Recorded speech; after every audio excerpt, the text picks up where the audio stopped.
Hello, hello, hello everyone. Welcome to the very first episode of Lihok, MindaNOW. I'm your host, Julia Nathalie O. Aguirre. And I am your co-host, Sandra Tomondong. It's so great to finally kick this off, Julian. We've been talking about this for so long. It's amazing that we're finally getting to speak to all of you. Yes, and I think there's a certain kind of excitement when you're working on something that could actually make a difference. We've all seen the news reports, the headlines Mindanao, our home, is facing some serious challenges because of climate change. It's scary, and we all feel it in different ways, right? San, from the unexpected floods to prolonged dry spells, you can see how it's affecting communities across Mindanao. And what's crazy is that it's happening faster than most of us realize. I was just talking to a friend who's from Davao, and she was telling me about how the rains have been getting heavier in the last few years. Like it's been flooding there. It's like the weather's trying to send us a message, but we're not always listening. I've noticed that too. I mean, even in my hometown, I've seen how crops have been falling or how farmers are struggling to get a steady water supply. And the thing is, it's not just the weather, it's just the whole climate system that's changing. And it's affecting the resources people depend on. Absolutely, San, and it's just not the environment itself. There's also the social and economic impact. I was speaking to a local fisher from Zamboanga just last week, and he told me about how the sea is changing. He said that the fishes are disappearing and it's becoming harder to catch enough to feed his family. He also mentioned that it's just not about the fish, it's the whole ecosystem that's being disrupted. That's so heartbreaking. And it's something a lot of people don't realize until they're directly impacted. It's often the communities that contribute the least to climate change who feel the effects the most. Recently, about how Typhoon Agaton struck the Visayas and Mindanao back in 2022. It was one of the most devastating storms in recent history, and thousands were displaced, and communities in places like Leyte, Samar, and even some parts of Mindanao saw massive flooding and destruction. It wasn't just a natural disaster, it was a warning sign. The storms are becoming more intense and the impacts are more severe. Yes, I remember that. The Typhoon Agaton disaster really opened people's eyes to how vulnerable we are. I mean, these extreme weather events are no longer outliers. They're becoming more frequent and more unpredictable, and we've seen how quickly communities can be devastated, whether it's from typhoons, flash floods, and even droughts. Remember the drought in Mindanao back in 2015? It left farmers struggling with water shortages and crop You're right, failures. San, and it's the same with the dry spell we experienced in 2019, where Mindanao's drought caused a significant drop in agricultural production. This drought affected farmers, especially those in the southern regions of the island. People were losing crops and livelihoods were being destroyed. It really underscored how interconnected our environment is with our economy and how climate change can derail entire sectors. And let's not forget the El Nino phenomenon, which really hit us hard in recent years. That's when weather patterns become unusually dry and it leads to water shortage, especially for agriculture and everyday needs. In 2019, the region was dealing with severe water shortages in areas like General Santos, which was a big blow to farmers and the local population. It wasn't just a lack of rain, it was a combination of rising temperatures, changing weather patterns, and climate unpredictability. It's staggering when you think about it, right? People in the region have been dealing with extreme weather for years now, and the question is, what's being done about it? Because, as we all know, it's just not about surviving these challenges.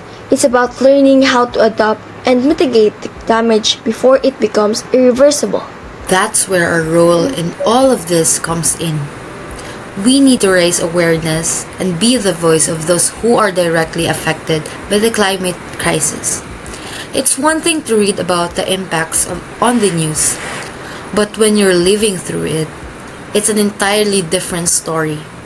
That's why, in today's episode, we want to dive deep into the climate crisis. Grateful to have our guests here with us today. They're going to share their first-hand experiences and insights into the real impacts of climate change.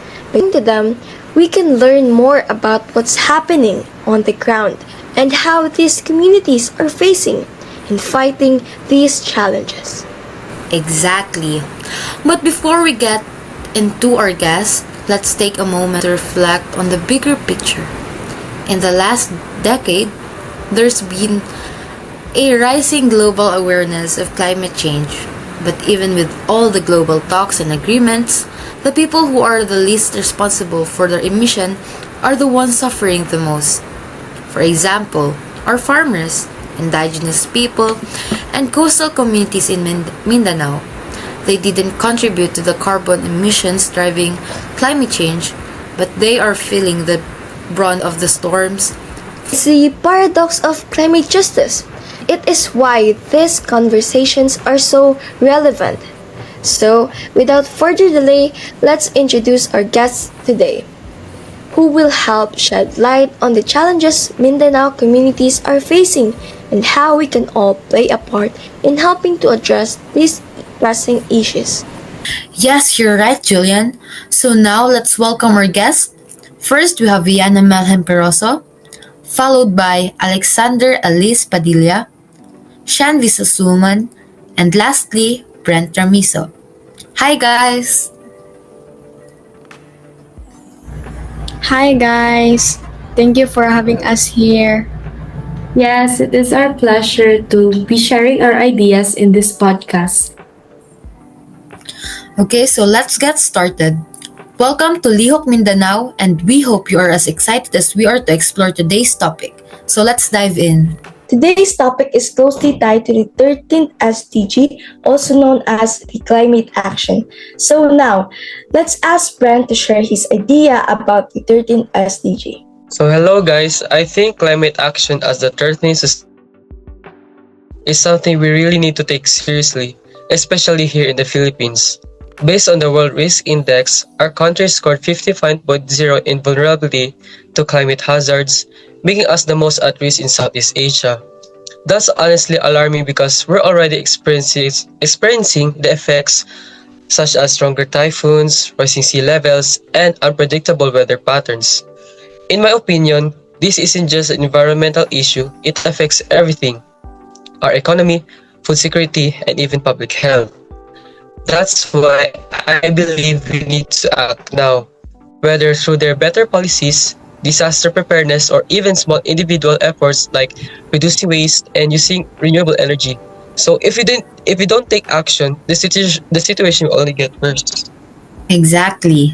In this episode, we'll be shedding light on how Mindanao is grappling with the climate crisis. We'll explore how the region's communities are becoming increasingly vulnerable to climate-related events and discuss the urgent actions needed to address these challenges. Ultimately, we're aiming to move closer to achieving SDG 13 climate action. Alright, so let's dive into the main discussion. Actually, San, we're lucky to have some amazing guests with us today. So let's hear their thoughts. To kick things off, I would like to ask you, what are your thoughts about the current climate situation in Mindanao? How are you seeing the impacts and how any of these challenges hit your local areas personally? Personally, Julian, I'm definitely feeling the effects of climate change in terms of the rising temperature. We all experience it, right? But The real impact goes toll on our local farmers. I've read the news that in central Mindanao and the Bangsamoro region, the Council for Climate and Conflict Action Asia has even urged municipal governments to declare a state of calamity due to the ongoing El Nino phenomenon. The prolonged dry conditions are causing water wells to dry up, making it nearly impossible for farmers to plant and maintain their crops. That's interesting, and somehow you've really highlighted the vulnerability of our agriculture sector. Now, I believe Alexander has something to share. Alex, what are your thoughts on how climate change is affecting the region? For me, the effects of climate change, like unstable weather patterns and the increasing frequency of extreme events like typhoons, are incredibly destructive. These events don't just cause property damage, they can also claim countless lives. I'm sure you all remember last year in February when our neighboring town of Mangayo, specifically in Barangay Musara, experienced a devastating landslide that tragically claimed nearly 100 lives. It's heartbreaking, you know? I completely agree, Alex. It was such a tragic event. What it really shows us is how vulnerable we are to the unpredictable forces of nature. A single storm can turn into a full-blown disaster, devastating entire communities. The fact that so many lives were lost in such a short period of time really emphasizes the urgency of addressing climate change, not just through immediate relief, but through long-term preparedness and prevention strategies. With all these insights, it's clear that Mindanao is feeling the full force of the climate crisis, and it's something we can't afford to ignore. We need to act now before the situation worsens. Right, guys? Yeah, definitely. At the end of the day, we humans are the ones driving these changes. The key now is to take action and find ways to adapt to these challenges moving forward. That's true. Speaking of action, we all know that government organizations have the greatest potential to lead the way in climate action, right? But I feel like we're still falling short. If real impactful action had been taken, we would have seen the effects of these calamities lessened by now. What do you all think? Thanks, San. I think it's clear that we were inadequately prepared for such disasters. The Masara landslide showed us that while some efforts were made in assessing geographical hazards, the government's response was more reactive than preventive. Unfortunately, areas like Masara weren't given priority in terms of resettlement or early warnings, despite being vulnerable to such calamities. Exactly, Viana. It's heartbreaking because this tragedy could have been avoided, or at the very least, its impact could have been minimized if the government had taken a more proactive approach in addressing this risk. When disaster struck, relief efforts were quickly mobilized, but the issue remains that we are only responding after the damage has been done. Why wait for tragedies to occur before taking action? Prevention should always be the priority. Well, Viana, that's a really important point, because you made me realize that quick relief efforts, though it is essential, aren't enough. We need a system that prevents these disasters from happening in the first place. Especially now, with climate change increasing the frequency and severity of natural disasters. Speaking of action, let's discuss what we as individuals and as a society can do to help mitigate this risk. What are some concrete steps we should be taking? Personally, I believe small actions contribute to a bigger impact. For instance, I've been making an effort to reduce my waste, use eco-friendly products, and cut down on electricity consumption. Simple actions like turning off unnecessary lights and using reusable items may seem minor, but collectively, they make a difference in reducing our carbon footprint. That's a great mindset, Alex. Individual efforts are crucial, but we also need larger scales initiatives. No matter how much we try to be environmentally responsible, it won't be enough if systemic changes aren't implemented. The government needs to step up and lead us toward a more sustainable future. What do you think, Vienna? Absolutely, Julian. While individual actions are valuable, the real change must come from strong policies. The government must enforce stricter laws against illegal deforestation, mining, and other harmful activities that contribute to environmental degradation. Moreover, companies and industries that violate environmental regulations should face heavier penalties. I totally agree. In addition to that, we need to shift away from fossil fuels. Instead of relying on coal for electricity, the government should heavily invest in renewable energy sources such as solar, wind, and hydroelectric power. By reducing greenhouse gas emissions, we can slow down the worsening effects of climate change. That's true. While I do my part by reducing waste and conserving energy, I know that we need collective action to make a lasting impact. Government policies and corporate responsibility play a huge role in addressing climate change. And that brings us to our final thoughts. We've talked about the seriousness of climate issues, the importance of government action, and the role of individuals in making a difference. It's clear that both the government and the people must work together to protect our environment. Stronger policies, investments in renewable energy, improved disaster preparedness, and sustainable solutions are all necessary. Yes, son, but let's not forget that change doesn't only come from the top down. It starts with us too. Each of us has a role to play, whether it's through reducing waste, conserving energy, advocating for policies, or educating others. Every small step matters in creating a greener future.